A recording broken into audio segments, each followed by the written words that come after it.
se inscreve no nosso canal e compartilhe com as pessoas para a gente ser alcançados por mais maestros, assim como você.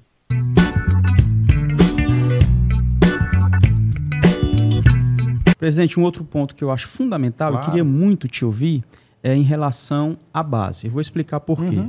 Porque a gente vê o Fortaleza em um momento magnífico, extraordinário, mas pouco da base sendo utilizado. Aí, assim, eu queria que você explicasse, porque eu entendo que base não é assim.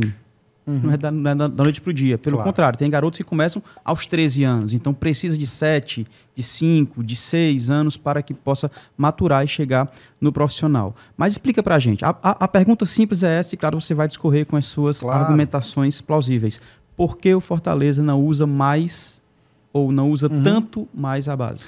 Assim, se você pegar o número de atletas esse ano que são da base, que estão no elenco principal, é um bom número. Né? Você tem o Cauã, você tem o Kevin, você tem o Yarley, você tem o Jonathan, zagueiro, você tem o Bruno Guimarães, que é o goleiro, você tem uma série de atletas e o Vojvoda está cada vez mais integrando esses garotos, né, dentro do nosso elenco profissional.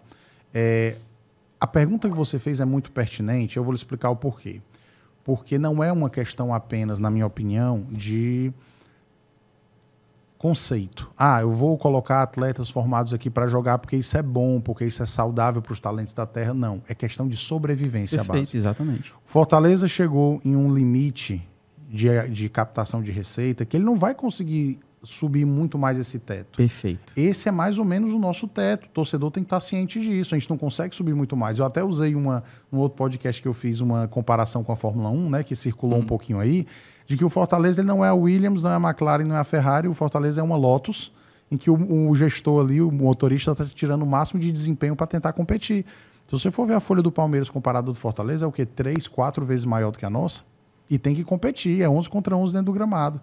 Então, o próximo passo do Fortaleza é ter que se tornar um clube vendedor. Lógico. Formador e vendedor, né? Porque isso insere não apenas uma geração ou então um jogador esporádico, como acontecia antigamente. Você precisa se tornar um clube visto como vendedor. Assim como o Palmeiras, a cada jogador que ele vende, ele se torna cada vez mais sólido nessa imagem de clube vendedor, né? Ele negocia o Endrick, negocia o Estevão, em valores estratosféricos, ele vai se tornando cada vez mais um clube considerado vendedor em uma larga escala. Luiz Guilherme, Estevão, não, aí tem agora o Luigi, que é o novo Endrick, né? Eles já estão aí nessa outra vibe. Mas assim, o que eu quero dizer é que o Palmeiras se tornou, no conceito, um clube referência. O Fortaleza precisa se tornar.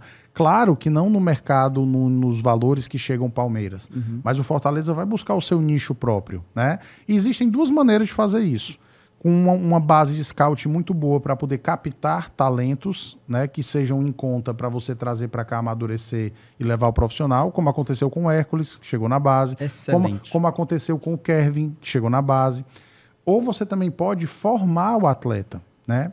Eu sempre costumo dizer que o processo de formação ele é o mais desafiador, porque ele, além de ser o mais demorado, ele encontra muitas intempéries no meio do caminho. Assédio de outros clubes, às vezes até mesmo o desejo dos pais de querer ver o filho jogando por um clube do Sul. E você encontra essas dificuldades. Então você precisa primeiro ter uma captação muito boa, com um conceito claro de que perfil de atleta você espera, né? Eu acho assim, o Fortaleza do Vojvoda, ele já está deixando muito claro quais são as características dos jogadores que hoje o Fortaleza tem, né? E isso tem que começar, essa coerência, com a captação. E depois da captação, o cuidado com a passagem de faixas etárias do sub-13 para o sub-15, do sub-15 para o sub-17, do sub-17 para o sub-20, dentro de uma padronização metodológica. Eu acho que todos os treinadores têm que ter uma forma de jogar na base, eu acho. Uma forma padrão, alinhada ao profissional.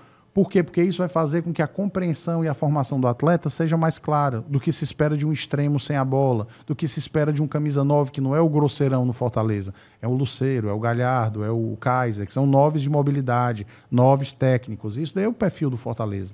Fortaleza gera o próprio DNA, e isso começa da base para o profissional. Se você gostou desse corte, então se inscreve no nosso canal, aciona o sininho de notificação e também deixa o seu like para receber todas as informações dos episódios novos que a gente lança aqui no Maestros da Bola.